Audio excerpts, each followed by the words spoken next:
We went to film a haunted chapel for YouTube. Now we can't leave. By Hot Crew 4226. Ever since I was a kid, horror stories had a strange grip on me. While other children clung to their blankets during thunderstorms or flinched at the creaking of old furniture, I leaned into it. I welcomed fear like an old friend. There was something about the unknown, the way a good horror tale wrapped around your spine and whispered cold truths into your bones that made me feel more alive than anything else. Over the years, I discovered I wasn't alone. I met Caleb, Rose, and Matthew in junior high school. It started with a horror book in my hand, Stephen King's Pet Sematary, and ended with hours-long debates about the scariest movies, creepiest urban legends, and whether or not exorcisms actually worked. By the time we hit senior school, we were inseparable. Same classes, same part-time jobs, same strange obsession with fear. It wasn't just a friendship, it was a shared bloodline of adrenaline junkies who found comfort in screams. After graduating, we all got accepted to the same university. We moved in together, shared bills, and kept chasing the strange and supernatural. It felt only natural to start a YouTube channel. We called it Dead Hours. The premise was simple. Explore allegedly haunted or cursed places, record what we experienced overnight, and post the raw footage. No fake jump scares, no cheesy pranks, just the truth, whatever that truth turned out to be. Our honesty stood out. It started small, but soon we had thousands of subscribers, then hundreds of thousands, then 1 million. Fans trusted us because we didn't act, we documented. With popularity came tips. People emailed us coordinates, obscure legends, and cursed locations across the country. Most of them turned out to be hoaxes or long-abandoned places with nothing but wind and raccoons. Then came Angel's Chapel. No name in the subject line, just GPS coordinates and a 3-word message. Angel's Chapel, Cape. It didn't sound any more ominous than usual. We'd heard creepier. Still, we ran it by our followers during a live stream. What do you think? Worth checking out? Within minutes, the comments exploded. Don't go there. My uncle disappeared near Cape. It's not haunted. It's cursed. They say people still live inside, but they aren't people anymore. One comment stood out. Whatever you do, don't face the chapel when you enter. Walk in backward. It's the only way to see them. We laughed it off. It wouldn't be the first time the internet tried to scare us off. And usually when people say, don't go, it means you'll get views. We packed up that weekend. 3 cameras, infrared night vision, full battery packs, mics, backup lighting, food, and camping gear, and hit the road in Caleb's battered silver minivan. He drove, I mapped. Rose edited clips in the back seat while Matthew cleaned lenses. The deeper we drove, the stranger things became. Houses thinned out, then disappeared. The tarred roads crumbled into dirt and dust. The trees grew thicker, taller. The sunlight struggled to pierce through the leaves. By the time we reached the end of the marked trail, the GPS had stopped working. The signal was dead. The only sound was gravel crunching beneath the tires. Then, at the end of a narrow clearing, we saw it. The chapel. It looked Victorian, but wrong. Tilted forward as if it had been trying to bow for decades and never stopped. The paint had long peeled away, leaving behind splinters and mold. Vines clawed across its exterior like veins. The front doors were crooked and hung open just enough to see pitch darkness within. And above it all, an upside-down iron cross hung limp from the peak, swaying ever so slightly, though there was no breeze. 2 skeletal trees flanked the building like ancient guards. Their bark was scorched black, and their twisted limbs pointed downward, almost touching the chapel's roof like they wanted to squeeze the building out of existence. The pressure in the air hit us immediately. It wasn't just silence. It was like the world was watching. Rose took a small step forward, then froze. "It's like the place is holding its breath," she whispered. We laughed, but it was a nervous laughter. Caleb raised his camera and began filming. "Let's go. Golden hour's almost over." Just before we stepped in, Rose hesitated. "Let's do it," she said. "Backwards. For the fans." No one argued. It had become a superstition of sorts. Respect the legends, just in case. So we turned around, took a deep breath, and walked backward into Angel's Chapel. And that's when we saw them. It was instant, like crossing a threshold into another dimension. Figures lined the interior, dozens. Some stood, repeatedly banging their heads into the wooden walls. Thud, thud, thud.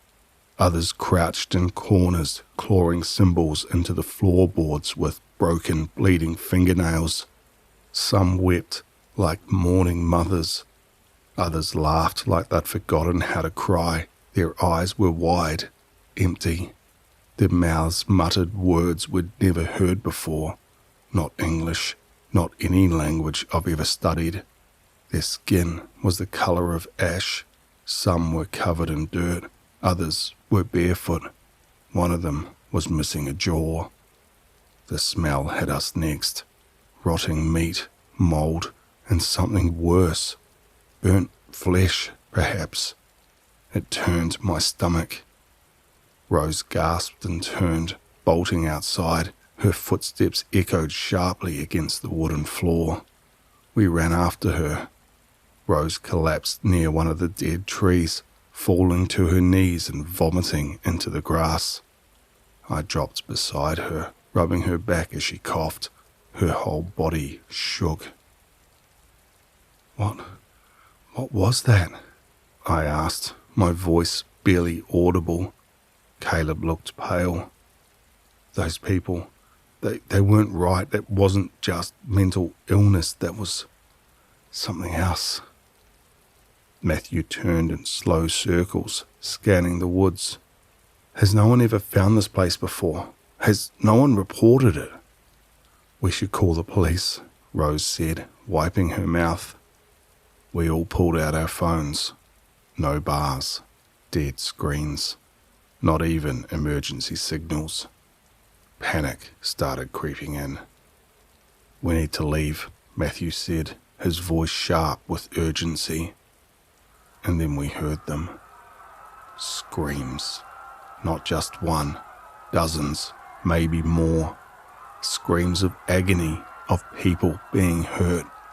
No, tortured. It echoed from inside the chapel like 100 souls crying out at once, clawing at their throats, begging for help. Without thinking, we ran toward it, toward the sound, forgetting the warning, forgetting everything. We burst through the chapel doors, this time forward, and everything was empty. The figures were gone, the screams had stopped, but the horror hadn't. The chapel was now red, not painted, marked. Symbols, strange and looping, covered every inch of the wooden walls and floorboards. Some were smeared, some carved, some looked like they'd been scratched in with fingernails. All of it was written in what looked like blood. Maybe it wasn't, but it smelled like it. Thick, rusty, warm. The air was suffocating. Every breath tasted like iron. "We need to go," Rose whispered. We didn't argue. We backed out this time, actually backing out, and ran to the van. Caleb jumped in and turned the key. Nothing. Come on, he muttered, trying again. Silence. He slammed the wheel. "Don't do this now." Matthew tried, then me, then Rose. The engine wouldn't even click. No lights, no sounds, no life. Just us. And that damn chapel watching us. "We can't stay here," Rose said, her voice shaking. "Not another minute." "Then we can walk," Caleb said. "Grab what you can carry, leave the rest." No one argued. We grabbed our bags, water, flashlights, knives, and we walked, praying that we wouldn't see the chapel again. For the first 30 minutes, it was quiet. Then we saw it. The twisted rock formation we passed earlier, the claw-shaped one. We paused. Maybe there was more than one. Maybe we were just shaken. But then came the fallen tree with the broken branch, the one that Caleb almost tripped over when we arrived. Then, the chapel, standing exactly where it had been, crooked, waiting. "No," Matthew said, stepping back. "No, we went straight. We never turned. We didn't." "We're in a loop," I whispered. The four of us stood frozen in the trees, flashlights flickering. No one moved. Caleb's jaw clenched. Rose rubbed her arms like she was trying to keep something out. The silence got tight. Then Matthew's eyes fixed ahead, muttering just loud enough to break it. So either the devil's got us on a chokehold, or we just really suck at hiking. He forced a laugh. It came out wrong, too dry, like his throat couldn't keep up. No one else laughed. "Okay, tough crowd." He looked down, and I saw the way his hands gripped the flashlight. Too tight, fingers pale from the pressure. Night fell fast, like someone had dropped a blackout curtain on the sky. No stars, no moon, just dark. Cold crept in from every direction. It wasn't normal cold. It felt hollow, like the cold was coming from the inside. We didn't go back inside the chapel. We camped in the van, doors locked, bags against the windows. Then came the screams again, louder, closer. They didn't echo this time. They vibrated like the chapel was humming with pain. Then came the voices. Not ours. Outside. Whispering. Then laughing. A child's laugh. "This isn't real," Caleb said, pacing inside the van. "This is some trick. This is stress. This is..." "Did you see her?" Rose whispered. "Who?" I asked. "The girl," she said. "She was standing outside in a white dress. She was smiling, but her mouth wasn't moving right." I don't remember falling asleep. Maybe I didn't. Maybe I blacked out. Maybe something took me. But when I opened my eyes, I wasn't in the van anymore. I was sitting on a narrow wooden bench, barely wide enough to hold me. The space around me was cramped, close, suffocating. Walls boxed me in on both sides. The only light came from a thin, carved window covered in a rust-coloured mesh. My breath echoed louder than it should have. The air smelled like old incense and iron. And then I realised this was a confessional. The wood creaked beneath me as I shifted. My heartbeat was louder than my thoughts.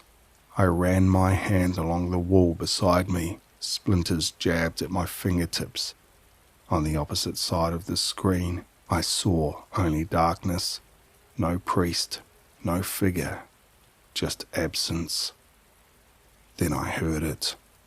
Whispers, slow, sticky. It didn't sound like a person. It sounded like breath trying to form a language. I froze. "Caleb?" I whispered. Nothing. Then faintly, from beyond the wood, "Can you see them?" It was Rose's voice, but it was wrong. Flat, empty, like she was underwater. Then Matthew's voice. "I never told anyone, but now it's too late." I pressed my palms against the door and shoved hard. It didn't move. The booth was sealed shut. "Hello, Caleb, Rose." My voice cracked. "Somebody, help me."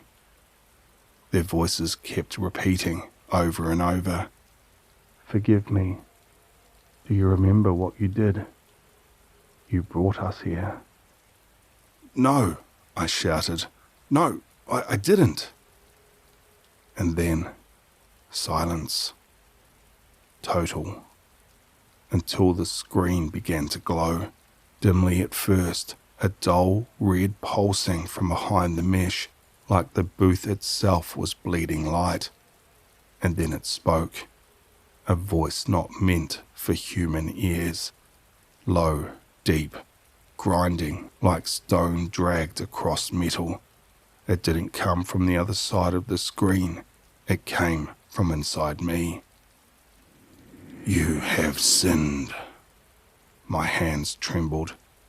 I don't understand." "Confess and be forgiven. Refuse and burn." I couldn't breathe. The air thickened. My chest tightened like invisible hands were crushing it. The corners of the booth seemed to stretch and twist like the walls were breathing with me. I closed my eyes, but it was worse in the dark. Behind my eyelids, I saw faces. Dozens of them, their mouths stitched shut, eyes wide open, watching me, judging. "You have the wrong person," I choked out. "I didn't do anything." Silence. Then the sound of tearing fabric, wet, close. "You lied." The light inside the booth turned blood red. I looked down and realized my fingernails were bleeding, one by one, like they were being pulled out slowly. I screamed and slammed my fists into the wall. "Stop it, please." Then the voice said, "Confess what you buried." And it came back. A memory I didn't even realize I had buried so deep it felt like fiction. I was 11. My cousin, the pool, the screaming. I told everyone she slipped, but she didn't. I pushed her. I didn't mean to. We were fighting. I was angry. I didn't know she couldn't swim. The guilt I spent years pretending didn't exist clawed its way back through my chest. Tears welled up in my eyes. I bowed my head, trembling, broken. "Father," I whispered, "I have sinned. Repeat." And I did. The words weren't mine anymore. They came in a language I didn't know, yet my mouth obeyed. It felt like my body was no longer mine. My lips moved, my eyes burned, my head throbbed. I wasn't speaking. I was surrendering. Each word pulled something out of me, not physically, but spiritually, like layers of me were peeling away. And when it was over, silence, total and suffocating. Then the voice returned, soft this time, like a lullaby made of teeth. You are forgiven. Pause. But you must stay. You must atone. I screamed. I threw myself against the walls again and again. I couldn't stay. I wouldn't. Not until they gave way, and I fell through, right back into the chapel. Same floorboards, same cold, same scent of rotting wood and blood and something older. I was alone. The chapel was full again, but not with my friends. They were back, the figures, their heads turned toward me this time. They were watching, waiting, muttering. One took a step forward, another crawled. They formed a circle around me, not touching, but close, close enough for me to feel their breath, close enough for me to see their eyes, milky and empty like dried out wells. I turned and ran for the doors. Something stopped me, not a wall, not a force, just space refusing to let me leave, like the room was no longer part of Earth. I remember the voice, you must stay, and I knew then, this place doesn't kill you, it keeps you, it studies you, it forces you to face what you swore no one would ever know. It forgives you, but only after it breaks you. I don't know how long I've been here. Minutes, days, years. I don't even remember the sound of Caleb's laugh, or Rose's stubborn jokes, or Matthew's camera clicks. I don't know if they escaped, or if they're still here, like me, watching, whispering, waiting.